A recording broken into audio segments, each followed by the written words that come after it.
Kol omer kra va'amar ma ekra. Kol abasar chatzir.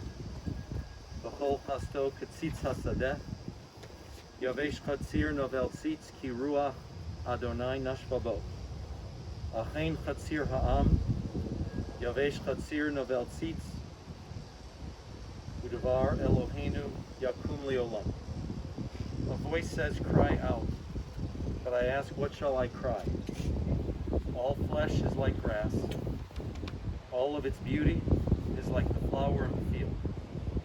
The grass withers and the flower fades when a wind from God blows upon it. Surely therefore people are like grass. The grass withers and the flower fades, but the word of God endures forever. Mizmor LeDavid, Adonai roi lo etzar minoteshi yarbitzeni, al mei menachot yinalein. Nafshi yeshovev yancheni v'maglei tzedek l'man shemo. Gam ki elech b'geit salmavet, lo ira ra ki ata imadi. Shiftacha u'mishantecha, hema yinachamu. The Lord is my shepherd, I shall not want. He has me lie down in green pastures. He leads me beside the still waters. He guides me on paths of righteousness. He revives my soul for the sake of his glory. Though I walk through the valley of the shadow of death, I fear no harm, for you are with me. Your staff and your rod, they comfort me. You set a table in sight of my enemies. You anoint my head with oil. My cup overflows. Surely goodness and mercy shall follow me all the days of my life, and I shall abide in the house of the Lord forever. I have to confess today that I have always been a sucker for a British accent. I want you to know that. The speaker could be saying I have a toothache. He just sounds smarter with that accent. Sherry, as you revealed your age to me yesterday, I realized we're of similar ages. And when I was a little boy, my older brother and sister were singing music of the Beatles and those other British groups. And they called that the British invasion. In your life, you had a different British invasion. And it was when David came in to your life and everything changed after that. You were an architecture graduate student in London. You met, as I recall, David's cousin Leslie at first. And after you and David had started getting closer, you both came back to America, then came back to London with a work permit for another year, and then ultimately sealed the deal. We then moved back to New York City. David got a job there, and you two began your married life together. David always remained proud of his British roots. He was proud of being the chair of the Ohio region of the British American Chamber of Commerce. He loved reading European history. He loved reading all sorts of history. He loved knowledge in general. And I know he loved his daily tea. He was a born researcher, and he was pragmatic, laying out all the different possibilities in a situation as someone trained in the law would do. Intelligent, a writer, a lifelong learner. But he certainly was not only a man of the head. When it came to his kids, he was also a man of the heart. His kids were at the top of his pyramid. You know your father loved you. He told you. He was verbal about it, but he also showed you, because he showed up for you at all times. To your events, activities to support you, but also to your spirit. Internally, he showed up for you. He traveled a lot and he worked a lot, but he was very emotionally connected to each one of you. He was physically demonstrative, physically playful, hugs and tickles, often laughing with a sense of humor. And there is no doubt there was a charm to him. And it wasn't just the accent. He cared about his relationships with people. He was very compassionate, generous. You said he would give you the shirt off his back. You saw your dad in that way. And he would absolutely demand that all of you would treat another person with respect and with equality. There was no discrimination in this household, no bias, no prejudice. Relationships were important even from his early, younger years. His parents were divorced, but he maintained healthy relationships with them both. He was accepting of both parents, and he was a forgiving individual. He felt loved and supported by his parents. Ultimately, he was trained. He became a solicitor in the British system of law, and he did legal work. He also did business, advising, and networking with other people. He loved his work, both the intellectual side and, of course, the people contact. You know, I know that David loved science fiction. One day at services I made a reference to Star Trek, and we spoke for a long time afterwards about his love for science fiction. You know, science fiction is almost always about the future. It's about the world that doesn't exist yet, but is coming. David must have also been looking into the future. Because of his illness, he began to realize that the future may go on without him. You said he approached this illness the only way he knew how, by doing his research, by gaining information, because he believed in the power of knowledge. He knew that illness was very serious and how it was changing his life, but he had the hope that he would find a way. You all had the opportunity to spend time with him. Again, you always knew how much he loved you. He also made sure that you knew, Sherry, how much he appreciated and valued everything you did for him during this period. Life is very complicated, and we may never get all the answers we would like, and we can play what if forever. But I know, Sherry, that during this time, he recognized what a kind and a selfless and a wonderful partner you were for him. You put every other emotion and every other issue aside other than to be there for him.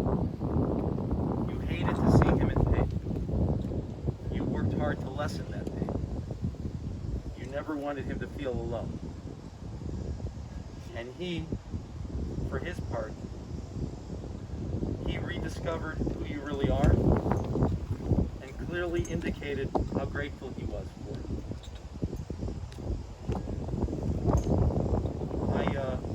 I will always smile when I remember how you all described how David treated time. He had his own time clock. He had his own schedule that didn't correspond with anybody else's schedule. No one's time schedule other than his own. He had his own. He was late, and even if he were on time, he could be distracted for a cookie or for tea.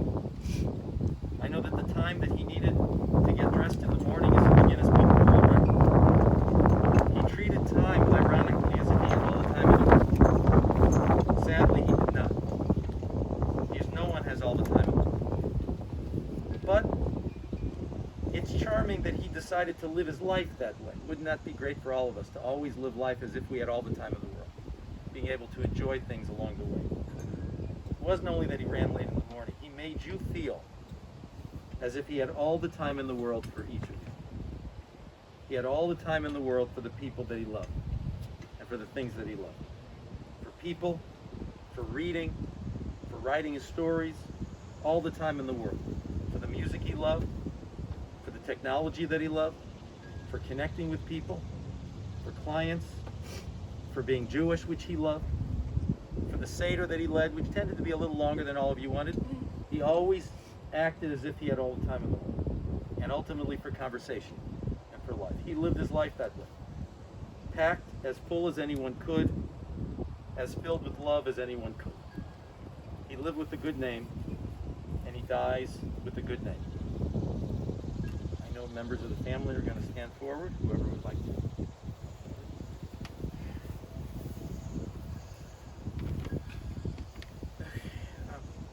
I grew up with a charming British father. Most of the people who knew him through me thought of him that way, and I think that a lot of his American acquaintances knew him that way too. My dad stole every room. He was charismatic, intelligent, clever, and his natural sense of humor could easily win anyone's heart. My dad was a brilliant man, and it was obvious the second you met him.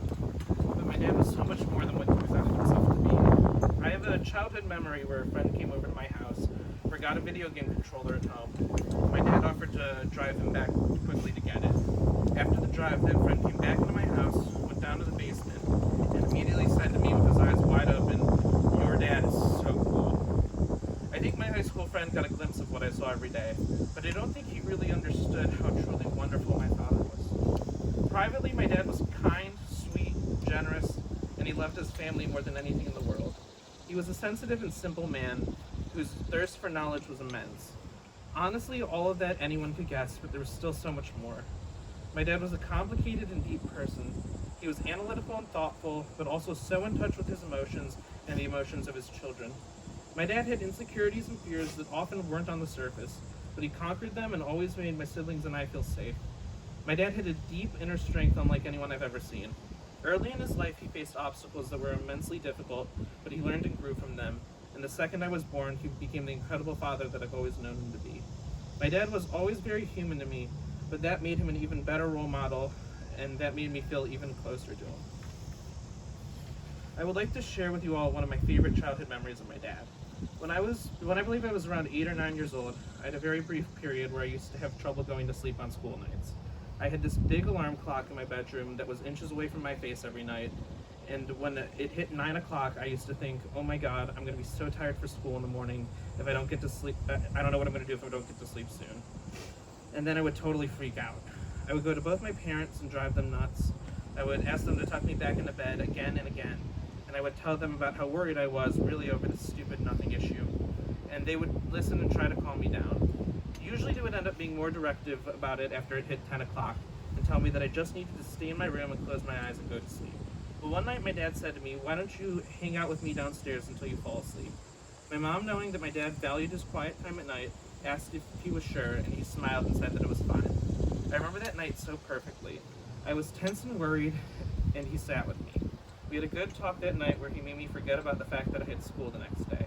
We watched the television show Sliders, which I could tell you very little bit about today, but I do remember watching that with him. But my dad showed such deep kindness that night.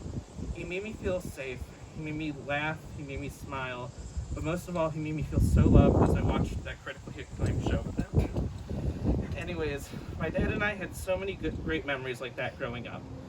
We would bond over playing soccer, watching geeky sci-fi movies, laughing at classic 90s cartoons, and expressing our love for a plumber who went to the end of the earth to save a princess from a giant dinosaur. I think Mom, Alex, Brittany, and I will always be grateful that he beat the third Bowser for us and won us that homemade cake from Princess Peach. I don't know if we ever could have done it ourselves. My dad gave me a childhood of fun, laughter, and love, but sometimes he was more serious about things. I'm his oldest child, and not only that, I'm his oldest son. He raised me to be a man, and he was very serious about the values he passed down to me. He wanted me to first and foremost always be kind, but he also wanted me to be smart. He wanted me to have good manners. He wanted me to embrace my Jewish heritage at all times. He wanted me to know how to be professional in everything I do. And he used to tell me all the time while I was growing up that he wanted me to always look out for my mother, brother, and sister. Recently, I've thought a lot about those values and about what my dad has taught me. From my little interests to my grand beliefs, my dad shaped me to become the person I am today. And I will always carry my dad's values with me wherever I go. I think a lot about how I'm going to pass down those values now. I want to be an amazing father like he was one day. I'm devastated that my dad isn't going to be around to make sure I get that right, but I think he passed down what he needed to and said what he needed to say. I'm determined to be a husband, father, and person that would always make my dad proud. My time with my dad was cut way too short. He died so young, and before he could see so many integral moments in my life. He didn't see me get married, he didn't see me have kids, he barely even began to see me have success in my career. It's so incomprehensible to me that he's not going to be around for those big moments. I can't wrap my head around it, but I'm just trying to accept it. It's going to be a lifelong journey trying to accept it, but it is what it is, and I'm grateful for what he did see. I'm so blessed that he got to meet and spend a lot of time with Heather, who will be my wife one day. They formed such a powerful, special, and unique bond, and I'm so beyond happy that he loved her so very much. I'm also grateful that my dad got to see me grow up into who I am today. I know we all grow up even more as we enter our 30s and 40s and so on, but he got to see me as a fully formed person, and he got to be proud of who he raised me to be. I could talk about my dad for hours and days. He was my hero, one of my favorite people to talk to, one of the most kind and sensitive people I've ever met, and he was the best father in the world to me. Dad, if you're listening somewhere, I'm so sorry we didn't have more time together. You're such a huge part of me, and I know that your presence and your love will be with me every day for the rest of my life. Dad, I love you more than I could ever express. I will always miss you, and I promise to always make you proud.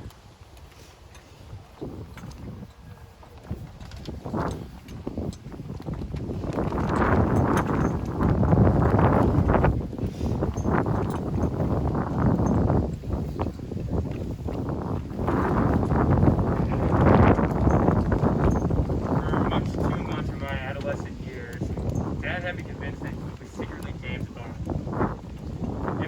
because James Bond was a British guy in movies on TV, and Dad was the only British guy I knew.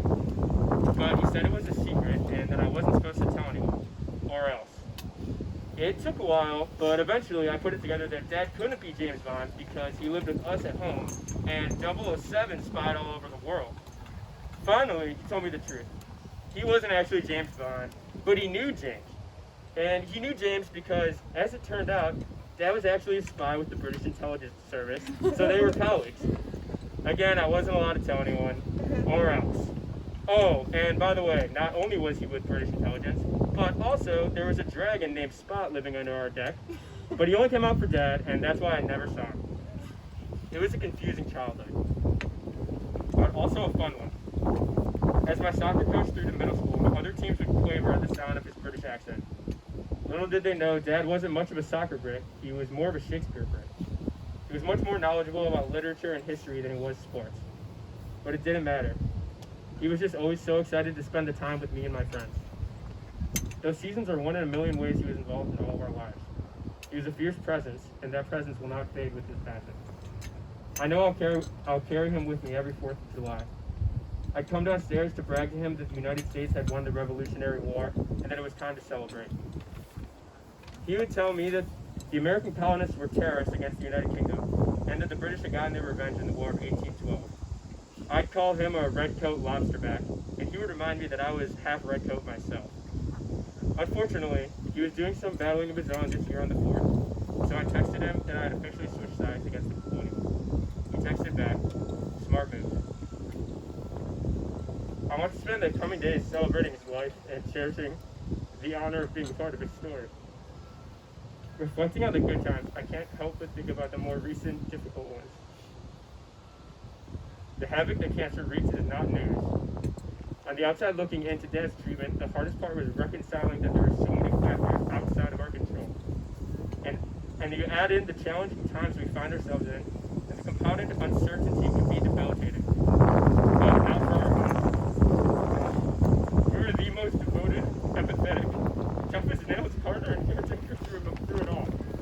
We were there with him as a loving light every step of the way through his terrible illness, and we love you for that and 1,000,000 other reasons. Justin and Brittany and I are more proud of you than you can know. We love you. The sad truth is that Dad was much too full of life to be taken so soon. The second last time I saw him, we spoke for around an hour and a half, just the two of us. We talked about a lot of things, and it was just so him to say that even though he knew what he was facing, he told me how blessed he was that we had the opportunity to speak together before his time was up. One thing I asked him was if he had anything he would have done differently in his life. It was a very deep question. He said there was nothing. I asked him if there was anything he was especially happy he did do. In my head, I was thinking he would say becoming a father or traveling the world. It was another deep question. He told me he was very happy that when he was in high school, he and his friends disassembled all the desks in the classroom and shot fireworks into the electrical sockets to blow the school wings tower. Vintage David Silk. But it's the final time I saw him that is the hardest to remember. The last thing he said to me was, "I love you." That was the last thing that I said to him. He was an incredible father, and he showed us that he loved us always. If I ever did anything less than my best, he would show instant concern and push me to do what he knew I could. Through successes and failures, he would tell me he was proud of me no matter what. I will miss our teasing back and forth. I will miss his boundless curiosity, his own personal hugs, his quizzes about my day, his midnight on New Year's phone calls, and our wondering about the galaxy together. Dad, I don't know if we will get to meet again one day, but I know that we will share a laugh and a cup of tea if we do. Terrific.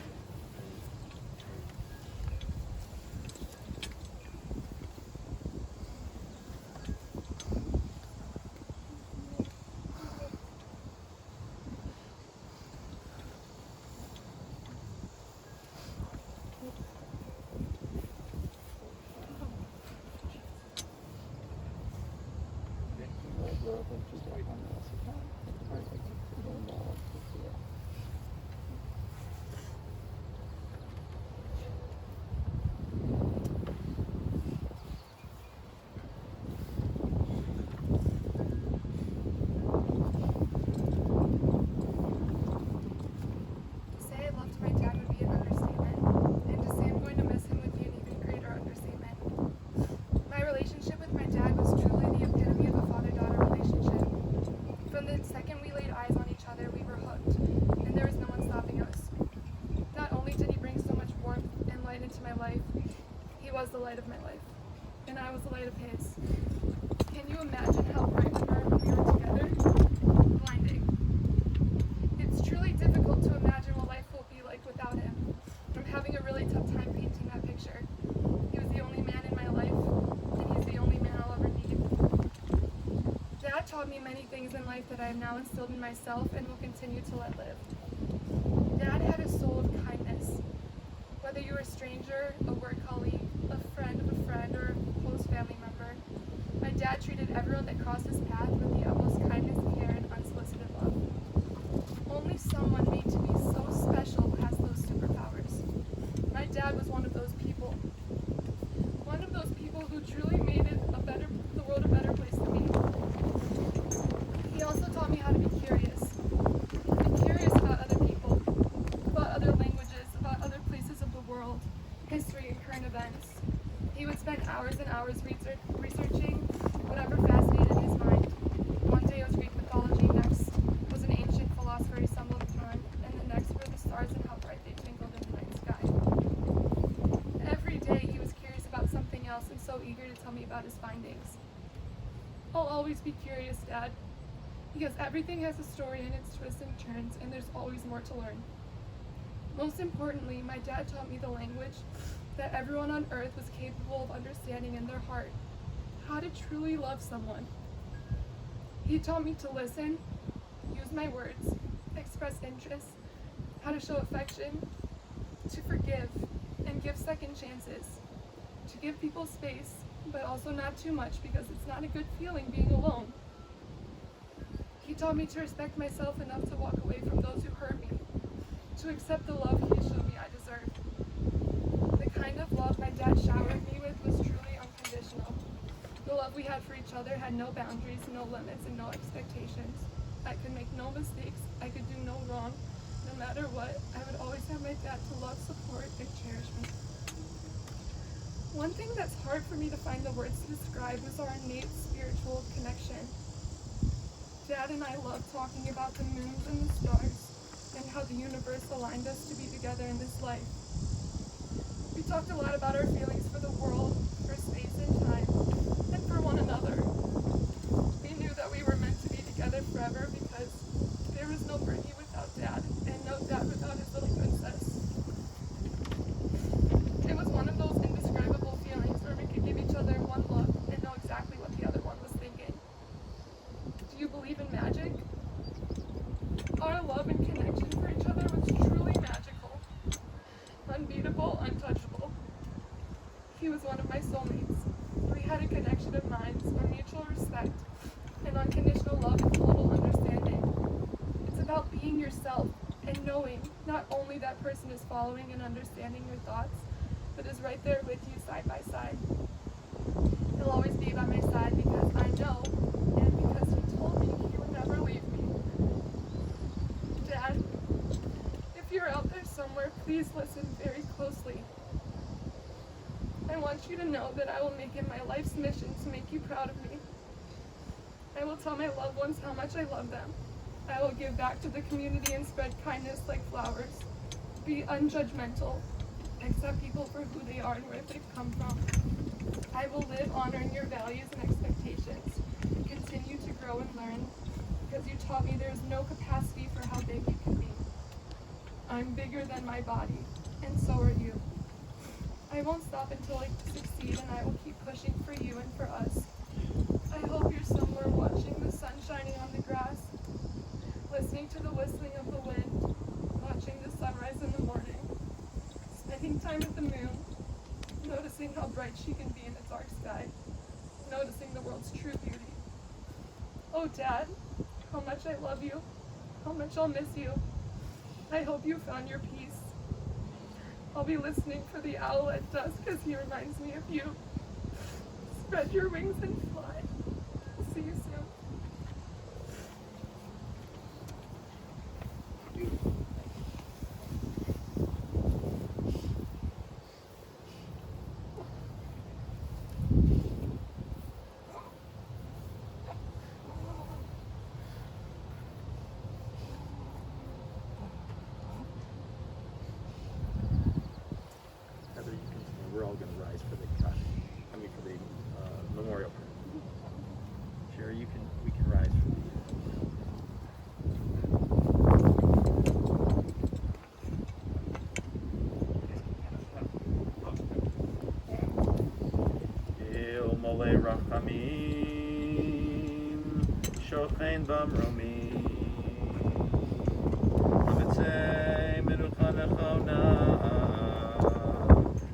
Ad Kanfei Hashchina B'malot Kedoshim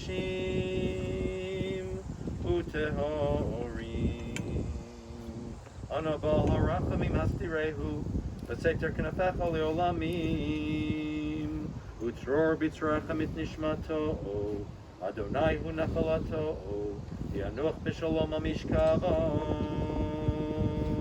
V'nomar Amen. May we remember all of the worthy and the righteous deeds that he performed in the land of the living. God is now his portion. May he rest in peace. And we all say Amen.